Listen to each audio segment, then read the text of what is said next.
మరి ఒక సామాన్య పిల్లలకి విద్యనివ్వలేనటువంటి పరిస్థితి. వైద్యాన్ని చూస్తే తెలంగాణ రాష్ట్ర గవర్నమెంట్ ఒక 3% బడ్జెట్, లాస్ట్ బడ్జెట్ లో తెలంగాణ బడ్జెట్ లో ఒక 3% బడ్జెట్ మాత్రమే వైద్యానికి పెట్టింది.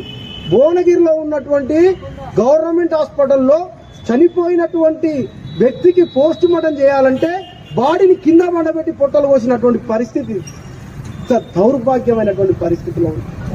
ఒక పారాసిటమాల్ టాబ్లెట్ లేనటువంటి పరిస్థితి. ఎన్ని హాస్పిటల్ మనందరి ఆధ్వర్యంలో విజిట్ చేసినాం, ఒక పారాసిటమాల్ టాబ్లెట్ లేదు, ఒక డాక్టర్లు లేరు.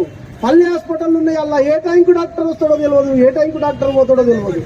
ల్యాబులు లేవు, రక్త పరీక్ష చేస్తోలేడు, మూత్ర పరీక్ష చేస్తోలేడు, ఏ విధమైనటువంటి సదుపాయాలు లేవు. ఏదో భారత రాజ్యాంగం చెప్తుంది కాబట్టి ఆ చెబుతున్నటువంటి విషయం ఆధారంగా నామకే వాస్తు చూపించ